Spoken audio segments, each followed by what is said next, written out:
नमस्कार विद्यार्थी मित्रांनो, मी काटे सर पुन्हा एकदा सर्व विद्यार्थ्यांचं हार्दिक स्वागत करतो। आज आपण रिटर्न डाऊन व्हॅल्यू मेथड याचं एक्झाम्पल नंबर 1 पाहणार आहोत। मागील 2 व्हिडिओ लेक्चरमध्ये आपण फिक्स्ड इन्स्टॉलमेंट मेथड याचे 2 एक्झाम्पल पाहिलेले आहेत, परंतु आज आपण रिटर्न डाऊन व्हॅल्यू मेथड याचं 1 नंबरचं एक्झाम्पल पाहणार आहोत। सर्वांनी व्यवस्थितरित्या व्हिडिओ पाहायचा आहे, लक्षपूर्वक व्हिडिओ पाहायचा आहे, ऐकायचा आहे, ठीक आहे। तर एक्झाम्पल लिहून घ्यायचं आहे। या ठिकाणी मी एक्झाम्पल तुम्हाला देतोय, हे एक्झाम्पल तुम्ही योग्यरित्या लक्षपूर्वक लिहून घ्यायचे, चुकायचं नाही, ठीक आहे। लिहून घेतल्यानंतरच तुम्ही हा व्हिडिओ पाहायचा आहे। व्हिडिओ पॉज करा वाटलंच तर आणि हे एक्झाम्पल लिहून घ्या, त्यानंतर व्हिडिओ पहा। एक्झाम्पल लिहून नाही घेतलं तर तुम्हाला समजणार नाही, ठीक आहे। एक्झाम्पल लिहून घेतल्यानंतर आपल्याला काय करायचे, वाचन करायचे। आता वाचन करत असताना मी पहिला व्यवहार वाचणार आहे, ठीक आहे। तर वाचणार का आहे, जरा फास्ट घेतोय कारण की व्हिडिओ जरा जास्त वेळाचा होतोय, 1 तासाचा 40 मिनिटाचा होतोय, थोडासा आपली वेळ कमी करूया त्यामुळे, ठीक आहे। तर मी या ठिकाणी बघा की 1 नंबरचा व्यवहार वाचत आहे। काय सांगितलंय, मेसर्स रयत एजन्सी, ठीक आहे, Solapur, Rayat agency Solapur purchased a machinery of ₹80,000, बघा ऑफ ₹80,000 ऑन 1 ऑक्टोबर 2015। त्यांनी सांगितले 1 ऑक्टोबर 2015ला रयत एजन्सी सोलापूर यांनी एक मशिनरी विकत घेतलेली आहे। किती रुपयाची, 80,000 रुपयाची, ठीक आहे। पहिला व्यवहार झाला। व्यवहार नंबर 2 पाहू शकता, ठीक आहे। तर आता आपण काय बघतोय की व्यवहार नंबर 2, व्यवहार नंबर 2 अतिशय महत्वाचा आहे, तो वाचायचा आहे कारण की हेच आज आपण नवीन शिकतो। 1 एप्रिल 2016ला मेसर्स रयत एजन्सी आहे, त्यांनी 1 एप्रिल 2016ला bought and additional machinery of ₹45,000 रुपयाचं अजून एक मशिनरी विकत घेतली, खरेदी केली। पुढे आणखी म्हणले व्यवहार संपला नाही, व्यवस्थित वाचा। अँड स्पेंड ₹5,000, खर्च आला किती रुपयाचा, 5,000 रुपयाचा, फॉर इट्स इन्स्टॉलेशनसाठी किती रुपयाचा खर्च आला, 5,000 रुपयाचा। बरं, आता आपण एक व्हिडिओ लेक्चर बघितला होता थिअरीमध्ये, डेप्रिसिएशनची एक बेसिक कन्सेप्ट बघत असताना कॉस्ट ऑफ असेट बघत होतो। कॉस्ट ऑफ असेटमध्ये नक्की कशा प्रकारे आपण त्याची किंमत काढायची असते, तर ओरिजिनल कॉस्ट अधिक प्लस काय म्हटलं होतं आपण, इन्स्टॉलेशन एक्सपेन्सेस किंवा स्पेंट ऑफ काय असेल ते खर्च, जे काही खर्च येतात ते सर्व खर्च ओरिजिनल कॉस्टमध्ये ॲड केले जातात। त्यावेळी कॉस्ट ऑफ असेट म्हणजे संपत्तीची किंमत येत असते, ठीक आहे। मग मशिनरी सेकंडची किंमत किती घेणार आहे, 45,000 घेणार आहे, 5,000 घेणार आहे का 50,000 घेणार आहे, तुम्हीच सांगा मला। तर किती घेणार आहे, 45 अधिक 5,000 इज इक्वल टू 50,000, म्हणजे मशिनरी सेकंडची किंमत किती आहे, 50,000, लक्षात ठेवा, ठीक आहे। त्यानंतर व्यवहार नंबर 3 बघा, 1 ऑक्टोबर 2016ला a part of the machinery, बघा मशिनरीचा एक पार्ट जो परचेस केला होता 1 ऑक्टोबर 2015ला, 1 ऑक्टोबर 2015ला आपण परचेस केला होता, त्यामध्ये एक पार्ट बघा सोल्ड केला, वॉज सोल्ड, काय केला, विकला, फॉर ₹15,000, फॉर ₹15,000। आता मला सांगा 1 ऑक्टोबर 2015ला कोणती मशिनरी खरेदी केली होती, 1 नंबरची का 2 नंबरची? 1 नंबरची तारीख आहे 1 ऑक्टोबर 2015, दुसऱ्याची तारीख आहे 1 एप्रिल 2016, कोणती, 1 नंबरची, परंतु ती आहे 80,000ची। 80,000मधील एक पार्ट काय केला, विकला, किती रुपयाला, 15,000 रुपयाला, परंतु त्यामधील बघा the original cost of which was ₹20,000, परंतु त्या मशिनरीमधील त्या पार्टची किंमत किती होती खरी, 20,000। बघा 80,000 रुपये मशिनरीमधील एक 20,000 रुपयाचा पार्ट किती रुपयाला विकला, 15,000। इथं लक्षात घेण्यासारखं काय आहे की 15,000 रुपयाला पार्ट विकला, परंतु 80,000चा का कितीचा, तर त्यांनी सांगितले 20,000चा पार्ट काय केला, विकला, ओके। आधीच आहे काय सांगितलंय, मेसर्स रयत एजन्सीज चार्जड 10% डेप्रिसिएशन, 10% डेप्रिसिएशन काय करते, आकारते। घसारा किती टक्के आकारत आहे, 10%। ऑन मेथड कोणती आहे बघा, मेथड अतिशय महत्वाची असते। मेथडचं नाव काय आहे, रिटर्न डाऊन व्हॅल्यू मेथड। पहिली मेथड नाही तर मेथड नंबर 2 आहे, त्याचं नाव आहे रिटर्न डाऊन व्हॅल्यू मेथड। त्याचं कोणतंही नाव तुम्हाला विचारू शकतात, कोणतंही नाव, रिड्युसिंग बॅलन्स मेथड, हे सुद्धा विचारू शकतात. अजून एक नाव आहे. अशी 3 नावं आहेत. मेथड क्रमांक 1ला सुद्धा 3 नावं आहेत. मेथड क्रमांक 2ला सुद्धा 3 नावं आहे. कोणतंही नेम येऊ शकतं, परंतु मेथड 1 आहे का 2 आहे हे ओळखणं गरजेचं आहे. ठीक आहे. तर आपण बघतोय मेथड क्रमांक 2 रिटर्न डाऊन व्हॅल्यू मेथड. ठीक आहे. त्यांनी सांगितले basis and it's financial year closes on 31 March every year. मी सांगितले जे काय आर्थिक वर्ष आहे ते 31 मार्चला संपतंय, संपुष्टात येते. ठीक आहे. तर पुढं म्हटलंय प्रिपेअर मशिनरी अकाउंट, तयार करा कोणकोणते अकाउंट, मशिनरी अकाउंट आणि depreciation account for the years. कोणकोणत्या वर्षाचं 2015-16 आणि 16-17. फक्त आणि फक्त 2 वर्षाचंच आपल्याला नोंदी करायच्या आहेत. 15-16, 16-17 या 2च वर्षाच्या नोंदी करायच्या, 3 वर्षाच्या करायच्या नाही. किती वर्षाच्या? 2 वर्षाच्या. तर आपण करूया, साधं सोपं आहे. या एक्झाम्पलमध्ये आपल्याला समजलं की किती मशिनरी आहेत. तर किती मशिनरी आहेत? 2. पण इथं एक असा प्रश्न आलेला आहे की मशिनरी विकली, तर मशिनरी विकली 80,000 रुपयाची मशिनरी, बघा किती रुपयाला विकली म्हणून सांगितले 15,000. असं होऊ शकत नाही की 80,000 रुपयाची मशिनरी 20-15,000 रुपयाला विकू शकतात. 15,000 रुपयाला विकू शकतात. 60,000, 50,000 ठीक आहे, अशी किंमत ठीक आहे, परंतु 15,000 शक्य नाही. मग काय केलं त्यामध्ये सांगितलं अ पार्ट ऑफ, हे वाक्य महत्वाचं, अ पार्ट ऑफ द मशिनरी, त्या मशिनरीचा एक पार्ट, संपूर्ण मशिनरी नाही, त्या मशिनरीचा एक पार्ट काय केलाय? विकलाय. त्या पार्टची किंमत किती होती सांगितले की original cost of this part 20,000. किती सांगितलेलं आहे? 20,000 रुपये त्या पार्टची किंमत आहे. म्हणजे 80,000मध्ये एक पार्ट आहे 20,000चा. ठीक आहे. आपल्याला डिवायडेशन करायचे, पहिल्या मशिनरीचं डिवायडेशन करावं लागतं. असं जर तुम्हाला सांगितलं तर त्या मशिनरीचं डिवायडेशन करणं गरजेचं आहे.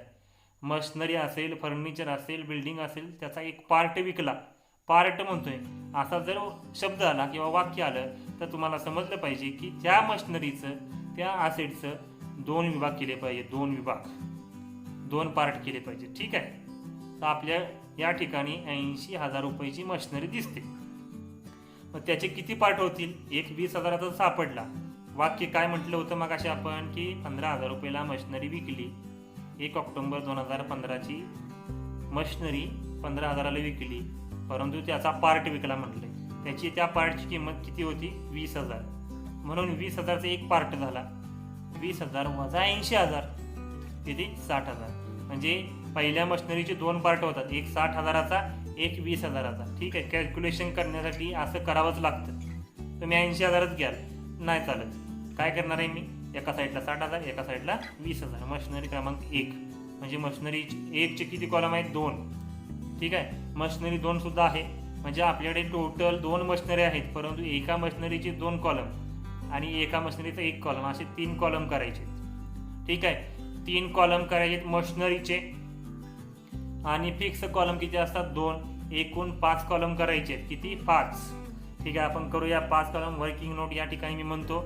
वर्किंग नोट म्हणताना या ठिकाणी मी लगेच कॉलम तयार करत नाही. या ठिकाणी मी माझ्याकडे किती वर्ष आहेत, मला किती वर्षाचं करायला सांगितलं त्यांनी? 2 वर्षाचं करायला सांगितलंय. मी 2 वर्ष या ठिकाणी लिहिलेत. 1 एप्रिल 2015, 31 मार्च 2016. पुढं 1 एप्रिल 2016, 31 मार्च 2017. ठीक आहे. आता या ठिकाणी सर्वांना समजलं असेल की 31 मार्च 2017 या ठिकाणी आपला कालावधी संपतोय. ओके. 2 वर्ष मी कालावधी लिहून ठेवला आहे. तुम्ही पण लिहून घ्यायचे. एका साईडला कच्च्या पानावरती लिहून ठेवला तरी चालते. ओके. आता या ठिकाणी मी कॉलम तयार करणार आहे. किती? फिक्स 2 कॉलम आणि मशिनरी 2 आहेत, परंतु त्यापैकी एका मशिनरीचे 2 पार्ट केलेत, म्हणजे त्या 2 आणि 1 असे 3 अधिक 2 5 कॉलम करणार आहे. मग या ठिकाणी मी 5 कॉलम करतोय. कॉलम व्यवस्थित बघा. ठीक आहे. कॉलम खरे आहेत किती? पहिला कॉलम आहे इयर ऑब्लिक डेप्रिसिएशन रेट, दुसरा कॉलम आहे मशिनरी फर्स्ट, तिसरा कॉलम आहे मशिनरी सेकंड आणि चौथा कॉलम आहे डेप्रिसिएशन अमाऊंट रुपीज. असे 4च कॉलम आहेत. उदाहरणामध्ये बघा तुम्हाला 2च मशिनरी दिलेत म्हटल्यानंतर 4 कॉलम होणार, परंतु या ठिकाणी बघण्यासारखं काय आहे किंवा लक्षात घेण्यासारखं काय आहे, विचारपूर्वक लक्षात घेण्यासारखं काय? या ठिकाणी जी मशिनरी विकली त्याचा एकच पार्ट विकला आहे, संपूर्ण मशिनरी विकली नाही, तर त्याचा एक पार्ट विकला होता, म्हणजे त्याचे 2 पार्ट करणे गरजेचं आहे. म्हणून मशिनरी 1चे मी एक 60,000चा पार्ट करणार आहे, एक 20,000चा पार्ट करणार आहे. ओके, ठीक आहे. पार्ट ऑफ द मशिनरी म्हटलंय, हा शब्द अंडरलाईन करून ठेवायचाच, अतिशय महत्त्वाचा आहे. तुम्हाला हे वाक्य येऊ शकतं. ठीक आहे. आता मी या ठिकाणी कॉलम आखून ठेवलेले आहेत, तयार केलेले आहेत. आता मी पहिलं वर्ष घेतो. पहिलं वर्ष कोणतं असं तुम्हाला माहितीच आहे. या ठिकाणी मी 15-16 लिहितोय. 15-16 हे वर्ष मी लिहिलेलं आहे. या ठिकाणी ट्रान्झॅक्शन नंबर 1 बघा काय सांगितलंय. Messrs Rayat agency Solapur purchased a machinery of ₹80,000 on 1 October 2015. 1 October 2015 ही तारीख, पहिल्या व्यवहाराची तारीख आहे. ही तारीख पहिल्या वर्षी येते का? 1 ऑक्टोबर 2015 पहिल्या वर्षी येते का? हो, पहिल्या वर्षी येते. म्हणून मी मशिनरी क्रमांक 1 मध्ये 80,000 नाही लिहिणार. बघा पुढं वाचायचं आहे. बघा अतिशय महत्त्वाचं आहे. तुम्ही लगेच लिहू नका. तुम्हाला काय करायचे, आता पुढं मशिनरी कोणती विकली हे बघा. ठीक आहे, लगेच लिहू नका. 80,000 लगेच लिहू नका. तर काय करायचं, मशिनरी कोणती विकली, त्याचा पार्ट विकला का हे बघायचं. तर पार्ट विकला नसेल, पूर्णच्या पूर्ण फुल मशिनरी विकली असेल तर काय प्रॉब्लेम नाही, 80,000 लिहिलं तर चालतं. परंतु या ठिकाणी काय म्हटलंय की पार्ट ऑफ द मशिनरी. बघा व्यवहार नंबर 4 काय सांगितलंय की on 1 October 2016 a part of the machinery. ठीक आहे, 1 ऑक्टोबर 2016 एक पार्ट काय केला, विकला.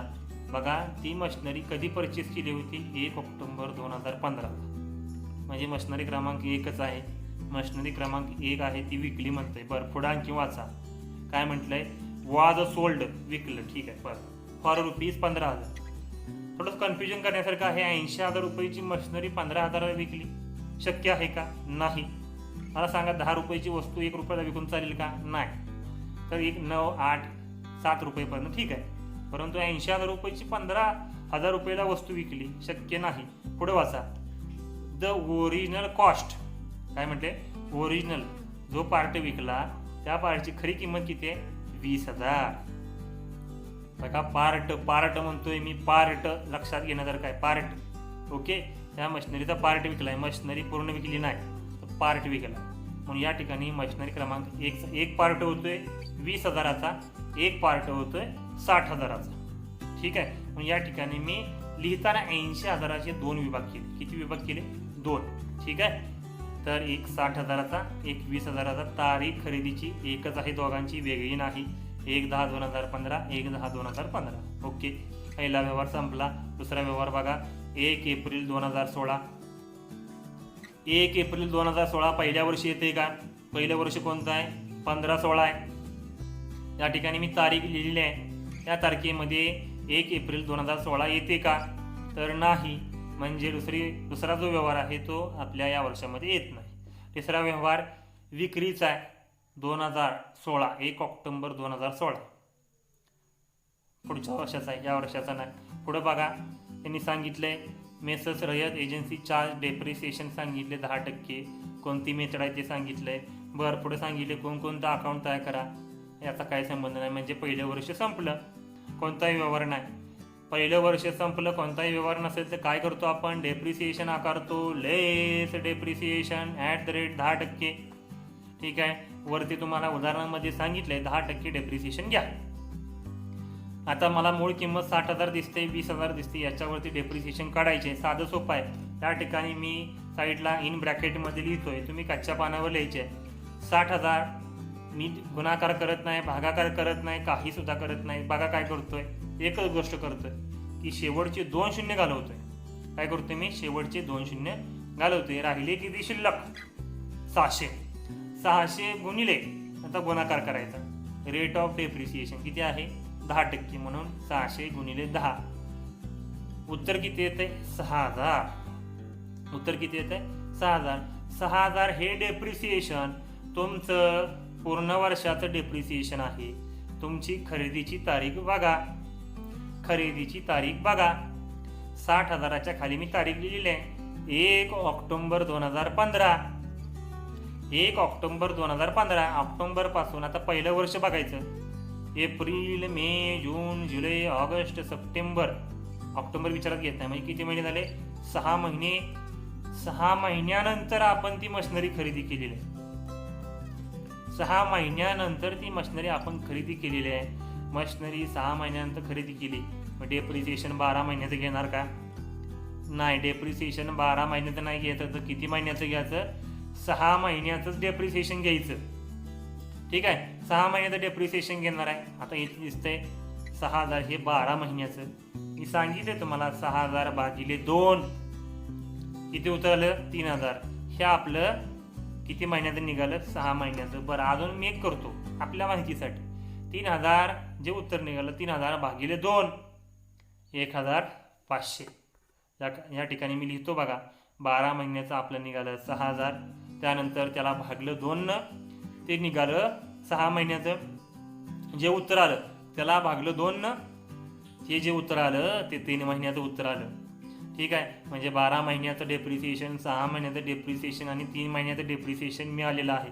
फक्त काय करायचं? मूळ किमतीला भागायचं 2, त्यानंतरची रक्कम त्याला भागायचं 2, त्यावेळी 3 महिन्याचं येतं. ठीक आहे, आपल्याला किती महिन्याचं पाहिजे? 6 महिन्याचं पाहिजे. या ठिकाणी बघू शकता 6 महिन्याचं डेप्रिसिएशन किती आहे? 3,000. म्हणून या ठिकाणी मी 3,000 मांडतो. ठीक आहे, आता पुढचं तुम्ही करा. 20,000चं तुम्ही करा, करून टाका लगेच. 20,000चा मी पण करतो. इन ब्रॅकेटमध्ये 20,000 गुणाकार नाही, भागाकार नाही. काय करतो? 2 शून्य घालवतो. 2 शून्य काय करतो मी? घालवतो. 2 शून्य घालवलं, राहिले किती शिल्लक? 200. 200 गुणिले रेट ऑफ डेप्रिसिएशन किती आहे? 10%. म्हणून 200 गुणिले 10 गुणाकार किती होतोय? 2,000. ठीक आहे, पूर्ण वर्षाचं डेप्रिसिएशन घ्यायचं नाही तर किती महिन्याचं घ्यायचं आहे? काय घ्यायचं आहे? खरेदीची तारीख बघा. 20,000च्या खाली मी तारीख लिहिली 1 ऑक्टोबर 2015. पहिलं वर्ष बघा सुरुवात कधी होते? एप्रिल, मे, जून, जुलै, ऑगस्ट, सप्टेंबर आणि नंतर ऑक्टोबर आहे. म्हणजे 6 महिन्यानंतर आपण ते परचेस केलं. पूर्ण वर्षाचं डेप्रिसिएशन घेणार का? नाही, तर 6 महिन्याचं डेप्रिसिएशन घेणार आहे. पूर्ण वर्षाचं डेप्रिसिएशन किती आहे? 2,000. त्याला भागायचं 2. 2,000 भागिले 2 उत्तर किती आलं? 1,000. हे आपलं 6 महिन्याचं डेप्रिसिएशन आहे. 2,000 हे 12 महिन्याचं, तर 1,000 हे 6 महिन्याचं. कसं काढलं? मूळ किमतीला भागलं. ठीक आहे, मूळ किमतीला 2 भागलं, त्यानंतर जे काय उत्तर येतं ते 6 महिन्याचं उत्तर असतं. ओके, हे आपल्याला आता समजलं असेल. या ठिकाणी मी मांडून ठेवतो 1,000 किती? 1,000. आता वर्ष संपलं का? नाही, या ठिकाणी मी बेरीज करतो डेप्रिसिएशनची. 3,000 अधिक 1,000, शेवटच्या कॉलममध्ये बेरीज 4,000. किती येणार? 4,000. ठीक आहे, डेप्रिसिएशनची पहिलं वर्षाचं डेप्रिसिएशन एकूण किती आहे? 4,000. पहिलं वर्ष संपलं, मी या ठिकाणी दुसरं वर्ष टाकतोय 2016-17. आता मी काय करणार आहे? बॅलन्स काढणार आहे पहिल्या मशिनरीचा. परंतु मशिनरीमध्ये 2 पार्ट आहेत. बरं, पहिल्या मशिनरीचा पहिल्या पार्टचा बॅलन्स काढायचे. 60,000मधून 3,000 गेले, राहिले किती? 57,000. हा पहिल्या पार्टचा बॅलन्स. बरं, पुढे बघा. 20,000मधून 1,000 गेले, राहिले किती? 19,000. हा आपला बॅलन्स आला. ठीक आहे, आता आपल्या काय बघायचे की दुसऱ्या वर्षी कोणता व्यवहार आहे का? पहिला व्यवहार संपला. दुसरा व्यवहार 1 एप्रिल 2016ला messrs Rayat agency bought and additional machinery. अजून एक मशिनरी काय केली? खरेदी केली ऑफ रुपीज 45,000. बघा, 45,000 रुपयाची मशिनरी खरेदी केली. हे बघायच्या अगोदर तारीख बघा. 1 एप्रिल 2016. दुसऱ्या वर्षाची तारीख आहे 1 एप्रिल 2016 ते 31 मार्च 2017. त्या वर्षामध्ये येते का? येस. दुसऱ्या वर्षाची सुरुवातीची तारीख आहे 1 एप्रिल 2016, म्हणून दुसऱ्या वर्षीच येते. या ठिकाणी मी काय करतोय की ही जी काही मशिनरी आहे ती मी या ठिकाणी लिहिणार आहे. परंतु उदाहरण व्यवस्थित वाचा. काय म्हटलं की 45,000 रुपयाची मशिनरी खरेदी केली अँड स्पेंट रुपीज 5,000. अजून एक खर्च आला. किती रुपयाचा खर्च आला? 5,000 रुपयाचा खर्च आला फॉर इन्स्टॉलेशन चार्जेस. काही कायमस्वरूपी करण्यासाठी, ती मशिनरी कायमस्वरूपी करण्यासाठी काही खर्च आला. तो खर्च त्या मशिनरीच्या ओरिजिनल कॉस्टमध्ये ॲडिशन होतो, अधिक होतो. म्हणून 45,000 अधिक 5,000 मी या ठिकाणी मशिनरी सेकंडमध्ये किती रक्कम लिहितोय? 50,000. कंसामध्ये तारीख लिहिलेली 1 एप्रिल 2016. ओके, अजून कोणता व्यवहार आहे, व्यवहार नंबर पुढचा बघा, विक्रीचा व्यवहार आहे, काही विषय नाही. पुढे बघा डेप्रिसिएशनचा रेट आहे, मेथड दिलेला आहे, काही विषय नाही. परत सांगितले प्रिपेअर करा कोणकोणते अकाउंट आहेत, म्हणजे कोणताही व्यवहार शिल्लक नाही. कोणताही व्यवहार शिल्लक नाही. सर्व व्यवहार संपले, सर्व व्यवहार संपलेले आहेत. आता काय करतो, डेप्रिसिएशन आकारतो. डेप्रिसिएशन लेस डेप्रिसिएशन @10%. @10%. ओके. आता 10% डेप्रिसिएशन काढायचं आहे. दुसऱ्या वर्षी डेप्रिसिएशन काढत असताना मेथड बघायची. मेथड अतिशय महत्त्वाची आहे. मेथड जर तुम्ही बघितली तरच दुसऱ्या वर्षाचं डेप्रिसिएशन बरोबर येतं. मेथड कोणते आहे, रिटर्न डाऊन व्हॅल्यू मेथड. यामध्ये दुसऱ्या वर्षाचं किंवा ज्या वर्षी आपण डेप्रिसिएशन आकारणार आहे त्या वर्षाची त्या असेटची मूळ किंमत. पहिल्या मेथडमध्ये काय बघितलं की खरेदी किंमत बघत होतो. खरेदी किंमत किती आहे आता पहिल्या पार्टची 60,000, त्याच्यावरती डेप्रिसिएशन आकारत होतो. परंतु या मेथडमध्ये तसं नाही, तर त्या वर्षाच्या मूळ किमतीवर. आता ह्या दुसऱ्या वर्षी मूळ किंमत किती आहे बघा बरं, 57,000. या 57,000वरती डेप्रिसिएशन आकारायचं. असा थोडासा बदल आहे. ठीक आहे, दुसऱ्या मेथडमध्ये असा बदल आहे. ठीक आहे, तर आपण आता डेप्रिसिएशन आकारणार आहे. या ठिकाणी मी डेप्रिसिएशन आकारतोय. मी या ठिकाणी 57,000 लिहितोय. भागाकार करत नाही, गुणाकार करत नाही, फक्त 2 शून्य घालवतोय. किती राहिले मग शिल्लक, 570. किती राहिले शिल्लक, 570. 570 गुणिले रेट ऑफ डेप्रिसिएशन किती आहे बघा, रेट ऑफ डेप्रिसिएशन किती आहे, 10 गुणिले 10. गुणाकार किती येतो, 5,700. 5,700. ओके. म्हणजे डेप्रिसिएशन आपल्याला मिळालेलं आहे दुसऱ्या वर्षाचं पहिल्या मशिनरीच्या पहिल्या पार्टचं 5,700 हे डेप्रिसिएशन मिळालं. या ठिकाणी तो पार्ट विकलाय का बघा, नाही, तर पार्ट नंबर 2 विकलेला आहे. त्यामुळे पार्ट नंबर 1 याचा काही संबंध नाही. पार्ट नंबर 1चा आपण पूर्णच्या पूर्ण डेप्रिसिएशन घेतोय. ठीक आहे, या ठिकाणी मी लिहिणार आहे 5,700. आता दुसरं पार्ट आपण घेतो. या ठिकाणी इन ब्रॅकेटमध्ये मी कच्चं लिहितोय. किती आहे मला सांगा, दुसऱ्या वर्षी मशिनरी 1च्या दुसऱ्या पार्टची किंमत किती आहे, 19,000. 19,000वरती डेप्रिसिएशन काढायचे का, तर मेथड कोणती आहे, रिटर्न डाऊन व्हॅल्यू मेथड आहे. म्हणून 19,000वरती डेप्रिसिएशन काढायचे आहे. 2 शून्य घालवा, राहिले किती, राहिले 190. 190 गुणिले रेट ऑफ डेप्रिसिएशन किती, 10. 190 गुणिले 10 किती येते, 1,900. आता या ठिकाणी आपल्याला एवढंच बघायचे आहे, 2 वर्षाचं डेप्रिसिएशन आहे. 2 वर्षाचंच तुम्हाला सांगितलंय अकाउंट तयार करा, 2 वर्षाच्याच नोंदी करा, म्हणजे शेवटचं वर्ष आहे आपलं. ठीक आहे, मग या ठिकाणी आपल्याला असं बघायचं आहे की ह्या वर्षी कोणतं अकाउंट, कोणतं असेट विकलं आहे का, विकलेलं आहे. 1 ऑक्टोबर 2016 त्यांनी सांगितलंय अ पार्ट ऑफ द मशिनरीचा एक पार्ट बघा सोल्ड केला. पुढं म्हणलंय बघा परिचय ऑन 1 ऑक्टोबर 2015. 1 ऑक्टोबर 2015ला तो ती मशिनरी खरेदी केली होती आणि ती कितीला विकली, 15,000 रुपयाला विकली. आता या ठिकाणी तुम्ही बघा 1 ऑक्टोबर 2015ला 2 मशिनरी आहेत, एक आहे 60,000ची, एक आहे 20,000ची. पुढे बघा 15,000 रुपयाला विकली. द ओरिजिनल कॉस्ट, त्याची खरी किंमत किती आहे, ऑफ विच वॉज ₹20,000. खरी किंमत किती आहे, 20,000. खरी किंमत त्याची 20,000 आहे. म्हणजे मशिनरी क्रमांक 1 मध्ये पार्ट 2 विकला. कधी विकला, 1 ऑक्टोबर 2016ला. बघा आता विक्री केल्यानंतर मार्च महिन्यापर्यंत जायचं मुदत. ऑक्टोबर, नोव्हेंबर, डिसेंबर, जानेवारी, फेब्रुवारी, मार्च, म्हणजे किती महिने झाले, 6 महिने. 6 महिने अगोदर आपण ती मशिनरी विकली, मग पूर्ण वर्षाचं डेप्रिसिएशन घेणार का, नाही, तर 6 महिन्याचंच डेप्रिसिएशन घेणार. या ठिकाणी मी डेप्रिसिएशन काढलंय पूर्ण वर्षाचं 1,900.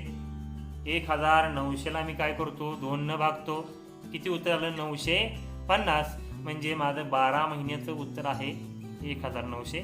6 महिन्याचं आहे 950. मला किती महिन्याचं पाहिजे, 6 महिन्याचं. म्हणून या ठिकाणी मी मशिनरी क्रमांक 1 पार्ट 2 मध्ये त्याचं डेप्रिसिएशन 950 लिहितो. ठीक आहे. आता मशिनरी क्रमांक 3 बघा. आता मशिनरी क्रमांक 3ची रक्कम किती आहे, त्या वर्षीची रक्कम बघायची. 2016-17ची रक्कम किती आहे, 50,000. याच्यावरती डेप्रिसिएशन काढायचे. ठीक आहे, या ठिकाणी मी लिहितो 50,000.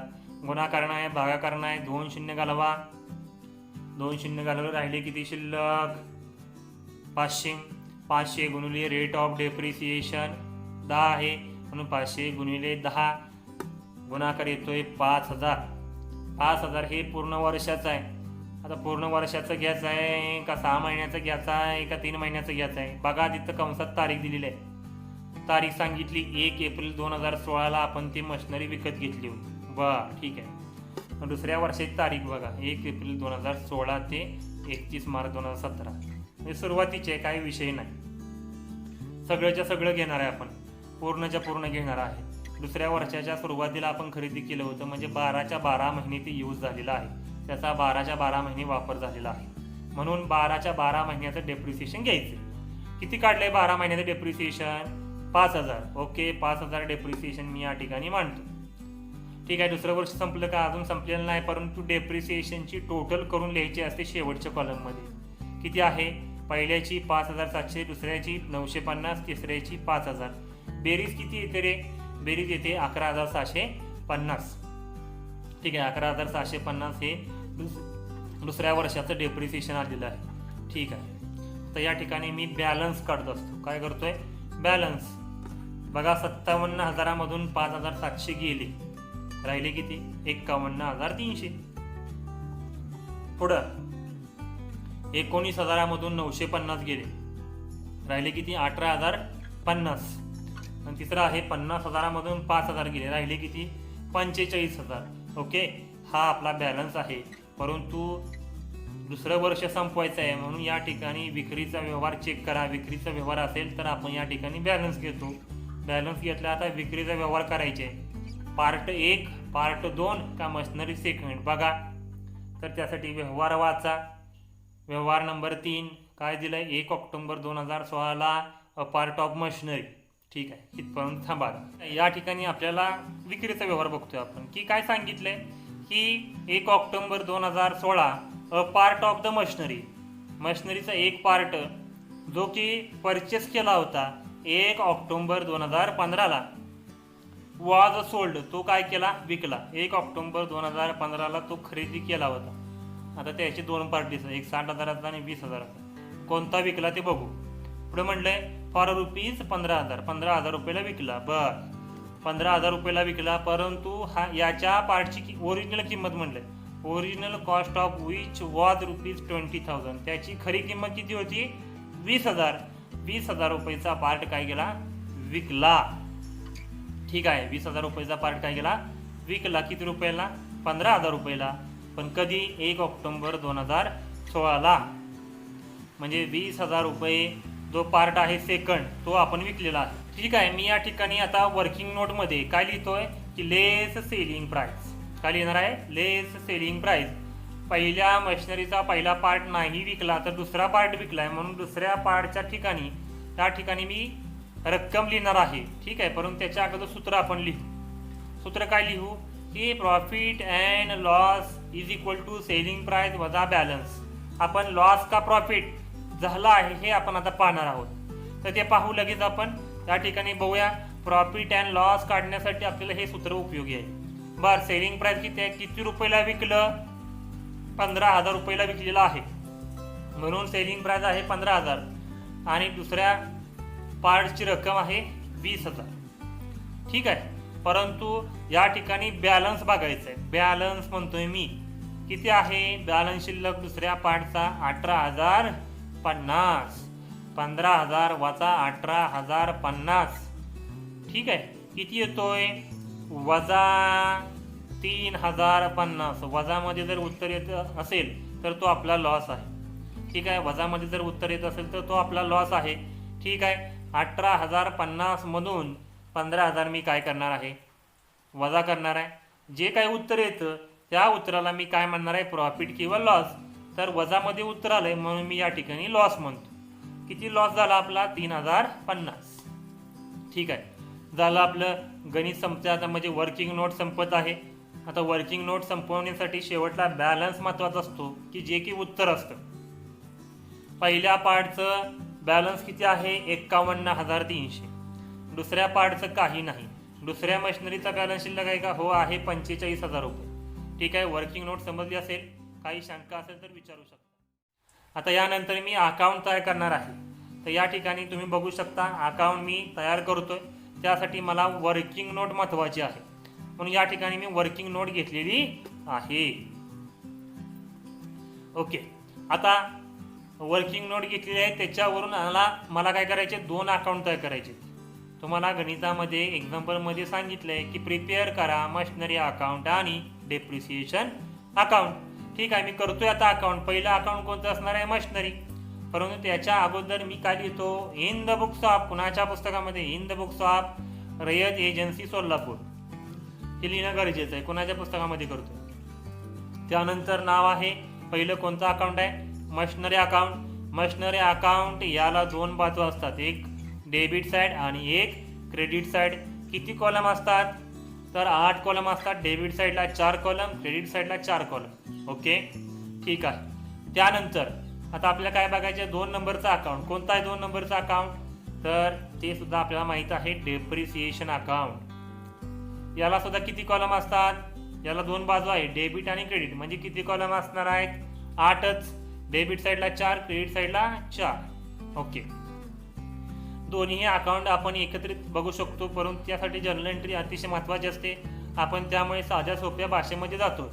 वर्किंग नोट जमली तर तुम्हाला बाकी सगळं जमतं. ठीक आहे, आता आपण मशिनरी अकाउंट बघतो. इयर नंबर फर्स्ट, वर्ष क्रमांक 1 बघायचा आहे. आडवी ओळ बघायची, आडवी लाईन 2015-16च्या समोरची जी आडवी लाईन असेल ती बघायची. मशिनरी क्रमांक 1च आहे, परंतु 2 विभाग त्याचे केले आपण, 60,000 आणि 20,000. तुम्ही वेगवेगळं दाखवलं तरी चालते, 60,000 20,000 असं जरी दाखवलं तरी चालतंय, काही प्रॉब्लेम येत नाही. बरं, खरेदी आहे का विक्री आहे? मशिनरी काय केली आपण? खरेदी केली 80,000 रुपयाची. कधी? 1 ऑक्टोबर 2015ला. बरं, खरेदीचा व्यवहार डेबिटला येतो का क्रेडिटला येतो? सर्वांना माहिती आहे खरेदीचा व्यवहार हा डेबिटला येतो, म्हणून डेबिटला जावा आणि या ठिकाणी लिहू शकता तुम्ही टू कॅश अकाउंट. डायरेक्ट सगळी रक्कम लिहू शकता 80,000, परंतु तुम्हाला कन्फ्युजन नको म्हणून या ठिकाणी मी 60,000 लिहिली. ओके, पार्ट सेकंड ते सुद्धा खरेदीच केलेलं आहे, म्हणून या ठिकाणी सुद्धा मी टू कॅश अकाउंट 20,000. तारीख कंसामध्ये आहे 30 तारीख लिहायची, 1 ऑक्टोबर 2015. ओके, आडवी ओळ संपली का? हो, संपलेली आहे. त्याच्या खालची ओळ बघा. त्याच्या खालची ओळ कोणती आहे? डेप्रिसिएशनची. मग डेप्रिसिएशनची एकूण रक्कम विचारात घ्यायची, एकूण रक्कम. ठीक आहे, तर एकूण रक्कम किती आहे? 4,000. तर आपण त्याचीच रक्कम बघणार आहे. बरं, डेप्रिसिएशन डेबिटला येतं क्रेडिटला येतं? डेप्रिसिएशन मी तुम्हाला सांगितलंय स्पेसिमनमध्ये की क्रेडिटला येतं, म्हणून बाय डेप्रिसिएशन अकाउंट 4,000 लिहिलं. एकूण रक्कम लिहायची, वेगवेगळी रक्कम लिहायची नाही. बरं, त्याची तारीख पहिल्या वर्षाची शेवटची तारीख 31 मार्च 2016. पहिलं वर्ष संपलं, दुसरं वर्ष सुरू होतंय, परंतु त्याच्या अगोदर आपलं पहिलं अकाउंट, पहिलं वर्ष क्लोज करायचे. त्यासाठी डेबिट साईडची टोटल करणं गरजेचं आहे. डेबिट साईडची टोटल आली 80,000, तेवढीच टोटल क्रेडिटची 80,000. किती येणार आहे? 80,000. ठीक आहे, आता 80,000मधून डेप्रिसिएशन 4,000 वजा केले, राहिले किती? तर 76,000. जो काही फरक येतो, जो काही डिफरन्स येतो, त्या डिफरन्सला मी काय म्हणतो? By balance CD. By balance CD. ठीक आहे, बाय बॅलन्स सीडी किती आला? 76,000. त्याची सुद्धा तारीख 31 मार्च 2016. पहिलं वर्ष आपलं संपलं. क्लोजिंगचा बॅलन्स पुढच्या वर्षी काय होतो? ओपनिंग होतो, म्हणून या ठिकाणी तारीख लिहायची आहे. तारीख, तर या ठिकाणी ओपनिंगला बॅलन्स मी लिहिलेला आहे, त्याची तारीख दुसऱ्या वर्षाची सुरुवातीची तारीख 1 एप्रिल 2016. काय म्हटलं मी? टू बॅलन्स बीडी याची रक्कम जी काही क्लोजिंगला होती तीच घेणार आहे. किती? 76,000. ओके, आता हे 76,000 बरोबर आहे हे बघायचे आपल्याला. तर त्यासाठी वर्किंग नोट बघा की त्यामध्ये 2016-17च्या आडव्या ओळीमध्ये बघायचं की 16-17 2016 17 याची आडवी लाईन बघा. काय सांगितलंय? 57,000 अधिक 19,000 किती बेरीज होते? 76,000. ठीक आहे, ही 76,000 इकडं आलंय का? ओके, 76,000 आलेलं आहे. म्हणजे आपलं चुकलेलं नाही, पहिलं वर्ष बरोबर आहे. आता दुसरं वर्ष बघायचं चाललंय आपलं. आता दुसरं वर्ष काय बघायचं आहे की आडवी ओळ बघतोय आपण. 16-17ची आडवी ओळ. 57-19 झालं. पुढं काय म्हटलंय? 50,000. खरेदी किंमत आहे किती रुपये? 50,000 रुपये. 50,000 रुपयाची मशिनरी काय केली? खरेदी केली. खरेदीचा व्यवहार डेबिटला का क्रेडिटला? डेबिटला. खरेदीचा व्यवहार डेबिटला, म्हणून डेबिटला to cash account 50,000. To cash account 50,000. तारीख कंसामध्ये दिलेली आहे 1 एप्रिल 2016. ठीक आहे. आता पुढे बघा, आडवी ओळ संपली का? येस संपलेला आहे. त्याच्या खाली काय दिलंय? डेप्रिसिएशन दिलंय. डेप्रिसिएशनची एकूण रक्कम घेतो. डेप्रिसिएशन मला सांगा, डेबिटला येतं का क्रेडिटला येतं? डेप्रिसिएशन हे नेहमी क्रेडिटला येतं, म्हणून बाय डेप्रिसिएशन अकाउंट 11,750. ठीक आहे. त्याची तारीख लिहिताना दुसऱ्या वर्षाची शेवटची तारीख 31 मार्च 2017. ठीक आहे. दुसरं वर्ष संपलं का? अजून संपलेलं नाही. त्याच्या खाली बघा बॅलन्स दिलाय. बॅलन्स माहितीसाठी दिलाय. ठीक आहे. त्याच्या खाली काय दिलंय? सेलिंग प्राइस म्हणजे वस्तू विकली. खरेदीचा व्यवहार डेबिटला येतो, मग विक्रीचा व्यवहार क्रेडिटला. विक्रीचा व्यवहार क्रेडिटला येतो. मग काय लिहिणार आपण? बाय कॅश अकाउंट कंसामध्ये सोल्ड. ठीक आहे. किती रुपयाला वस्तू विकली? 15,000 रुपयाला वस्तू विकली. मग या ठिकाणी 15,000 रुपये लिहिलेलं आहे. ठीक आहे. ओके. आता त्याच्या खाली यायचं आहे त्याची तारीख. बघा, विक्रीची तारीख कुठनं घेतो आपण? त्याच्या कंसामध्ये दिलेली आहे ती तारीख घ्यायची. बरं, आता त्याच्या खाली बघा वर्किंग नोटमध्ये सेलिंग प्राइसच्या खाली काय दिलंय? लॉस झालेला आहे. लॉस कुठे येतो? डेबिट का क्रेडिट? डेबिटला प्रॉफिट येतो, क्रेडिटला लॉस येतो, म्हणून क्रेडिटला जायचं आहे. By profit and loss account. किती झाला लॉस आपला? 3,050. तारीख ज्या दिवशी वस्तू विकली तीच तारीख 1 ऑक्टोबर 2016. ठीक आहे. 3,050 रक्कम लिहिलेली आहे आपण. बरं, त्याच्या खाली या काय सांगितले? बॅलन्स. शेवटचा बॅलन्स आहे म्हणजे हे उत्तर आहे. म्हणजे वर्ष संपलंय. वर्ष संपलंय म्हटल्यानंतर अकाउंट क्लोज करायचे, दुसरं वर्ष क्लोज करायचे आहे. दुसरं वर्ष क्लोज करत असताना डेबिट साईडची बेरीज करणं गरजेचं आहे. किती बेरीज येते? 1,26,000. 76,000 अधिक 50,000 1,26,000. ओके. जेवढी डेबिटची बेरीज तेवढीच क्रेडिटची बेरीज 1,26,000. ह्या 1,26,000 वरील रकमा दुसऱ्या वर्षाच्या ज्या काही क्रेडिट साईडच्या रकमा आहेत त्या वजा करतो. म्हणजे 11,750, 15,000 आणि 3,050 या तिन्ही रकमा मी 1,26,000 वजा करणार आहे. जो काही फरक येतो त्या फरकाला मी काय म्हणतो? By balance C D. By balance C D. याची तारीख दुसऱ्या वर्षाची शेवटची तारीख 31 मार्च 2017. किती फरक आलेला आहे माझा? 96,300 हा माझा फरक आलेला आहे. जो क्लोजिंगला बॅलन्स असतो तोच काय होतो? ओपनिंगला. म्हणून या ठिकाणी टू बॅलन्स बी डी 96,300. तारीख बघा, जो काही क्लोजिंगला होती तारीख त्याच्या पुढचा एक दिवस घ्यायचा म्हणजे 1 एप्रिल 2017. मशिनरी अकाउंट संपलेला आहे. आता पुढचा अकाउंट कोणता आहे? Depreciation account. डेप्रिसिएशन अकाउंट अतिशय महत्त्वाचं आहे. साधं सोपं आहे, कुणीही करू शकतं, तुम्हीही करू शकता. फक्त डेप्रिसिएशनच्या रकमा घ्यायचे आहेत. 2च वर्षाच्या रकमा आहेत, 4,000 आणि 11,750. ठीक आहे. मी पहिल्या वर्षाचं करतो. या ठिकाणी डेबिट साईडला मी घेणार आहे टू मशिनरी अकाउंट रक्कम 4,000. तारीख पहिल्या वर्षाची शेवटची तारीख 31/3/2016. रक्कम किती घेतली मी? 4,000. वर्किंग नोटमध्ये पहिल्या वर्षाची एकूण डेप्रिसिएशनची रक्कम किती आहे? 4,000. म्हणून या ठिकाणी 4,000 झालं. पहिलं वर्ष संपलं. काय करतो? क्लोज करतो. म्हणजे डेबिट साईडची टोटल 4,000, तेवढीच क्रेडिटची टोटल 4,000. फरक किती? 4,000. त्या फरकाला आपण काय म्हणतो? By profit and loss account 4,000. तारीख पहिल्या वर्षाची शेवटची तारीख 31 मार्च 2016. ओके.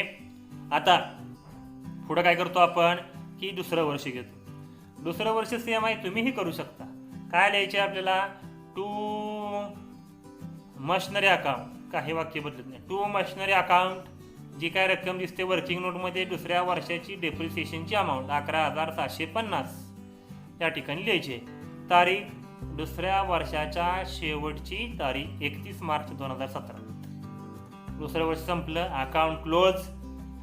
डेबिट साईडची टोटल 11,750, तेवढीच क्रेडिटची टोटल 11,750.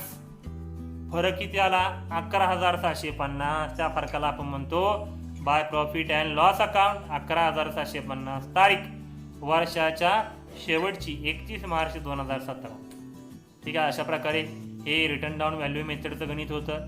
परंतु यामध्ये लक्ष देण्यासारखी बाब कोणती होती किंवा लक्षात घेण्यासारखी कोणती बाब आहे? Part of the machinery. एकच मशिनरी आहे परंतु त्याचा एक पार्ट विकला, यावेळी काय करायचं? तर त्यासाठी जर समजलं नसेल तर पुन्हा व्हिडिओ पहा, शांत वातावरणामध्ये लक्षपूर्वक. ठीक आहे. तर तुम्हाला व्हिडिओ समजेल. व्हिडिओमध्ये काही शंका असतील, काही समजलं नसेल तर तुम्ही आम्हाला व्हॉट्सअप ग्रुपमध्ये विचारू शकता किंवा कमेंट बॉक्समध्ये सुद्धा विचारू शकता. व्हिडिओ बघितल्याबद्दल खूप खूप धन्यवाद. व्हिडिओ आवडला असेल तर लाईक करा आणि सबस्क्राईब करा आणि व्हिडिओ शेअर करा. थँक्यू.